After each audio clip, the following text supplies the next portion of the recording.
Abduqodir Husanov haqida 100 ta fakt. Qani ketdik. Ismi Abduqodir, familiyasi Husanov, millati o'zbek. 2004-yilda Toshkent shahrida tug'ilgan. Tug'ilgan sanasi 29-fevral va bu sana 4 yilda bir keladi. Otasi ham futbolchi bo'lgan va himoyada o'ynagan, lekin o'g'li hujumchi bo'lishini xohlagan. Husanov yoshligida hujumchi bo'lgan. Manchester City futbolchisi hisoblanadi. Cityga transfer summasi 40 million yevroni tashkil etgan. Bu transferni shaxsan Gvardiola xohlagan. Transfer 2029-yilgacha imzolangan. Transfer marketdagi bahosi esa 12 million yevro va bu summa Ronaldonikidan ham qimmat. Osiyo bo'yicha eng qimmat sotilgan futbolchi hisoblanadi. Pozitsiyasi markaziy himoyachi. Gvardiola uni o'ng qanot himoyasida o'ynatyapti. Himoyaning istalgan chizig'ida o'ynay oladi.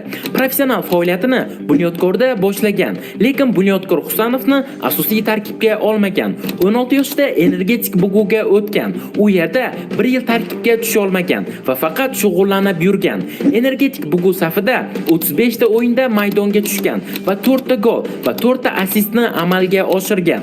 2023-yil 24-iyulda Lans klubi bilan shartnoma imzolagan. O'zbekiston tarixidagi Liga 1da o'ynagan ilk o'yinchi. 2023-yildan milliy terma jamoada o'ynashni boshlagan. Ingliz tilini bilmaydi. Cityning 3-darvozaboni Ortega bilan mashq qilishni yoqtiradi. Chelsea ga qarshi debyut o'yini juda omadsiz bo'lgan. Asosan 3 tadan iborat himoya chizig'ida o'ynashga moslashgan. Husanovning otasi uning eng katta motivatsiya beruvchisi hisoblanadi. MTG'dagi birinchi debyuti Umonga qarshi o'yinda bo'lgan. Lansdagi debyutini Wolfsburgga qarshi qilgan. Husanovning bo'yi 190 cm, og'irligi 85 kg. Intervyular berishni yoqtirmaydi. Futbol o'ynashdan ko'ra intervyu berish qiyin deb hisoblaydi. Husanovning ukasi ham futbolchi. Yoshligida boks bilan shug'ullangan. Professional faoliyatidagi ilk golini Lemon Grodo klubiga kiritgan. 2022-yil 19 yoshgacha bo'lgan O'zbekiston yoshlar jamoasida debyut qilgan. 2023-yil mart oyida Osiyo kubogida chempionlikni qo'lga kiritgan. Real Madridga qarshi javob o'yinida to'liq o'yin o'tkazdi va Viniciusga umuman imkon bermadi. O'yindan keyin 7 ball oldi. Husanov shaxsiy hayotini ko'rsatishni yoqtirmaydi. Kompyuter o'yinlariga qiziqadi. Futbol bo'yicha virtual musobaqalarda qatnashib turadi. Instagram sahifasida 434 ming obunachisi bor va 55 ta post joylagan. Lekin ijtimoiy tarmoqlarda unchalik faol emas. O'yindan keyin futbolchilar bilan futbolka almashtirishni yoqtirmaydi. City'dagi ikkinchi o'yinida gol urishga erishgan. Maxsus dietada yuradi. Asosiy maqsadi O'zbekiston milliy jamoasini jahon chempionatiga olib chiqish. Stol tennisi o'ynashni yaxshi ko'radi. 2024-yilda Xalqaro futbol tarixi federatsiyasi tomonidan yilning eng yaxshi yosh o'yinchisi nomzodiga kiritilgan. Husanovga Fransiya muxlislari tomonidan o'zbek tilida minnatdorchilik bildirilgan. Yoshligidan top 5 klublariga o'ynashni o'ziga maqsad qilib qo'ygan. Abbos Fayzullayev bilan yaqin do'st. Lansdagi murabbiyi Abduqodirni o'z o'g'lidek ko'radi. Abduqodir 45 raqamida o'ynaydi. Bunyodkor Abduqodir orqasidan deyarli 22 milliard foyda ko'rdi. APLda o'ynagan ilk o'zbek. Har bir o'yinidan keyin editlari internetda aylanadi.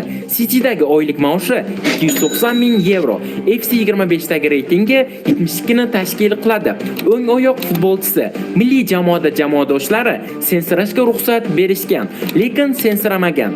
Lans futbolchilari bilan xayrlashish davomida Radius 21 ning Dubay qo'shig'ini aytib bergan. Lans Husanovning transferini taniqli agent Jorge Mendesga topshirgan. Mojito gol ichimligini reklama qilgan. Eng yaxshi ko'rgan taomi osh. Bunyodkor akademiyasiga amakisi olib borgan. Belarus klubiga o'tganda hatto rus tilini bilmagan, lekin keyinchalik o'rganib olgan. Belarus klubidagi ilk maoshini ota-onasiga sovg'a qilgan. Lansda 25 raqamida o'ynagan. Real Madrid Husanov transferiga qiziqqan. Milliy termamiz safida 18 o'yinda maydonga tushgan.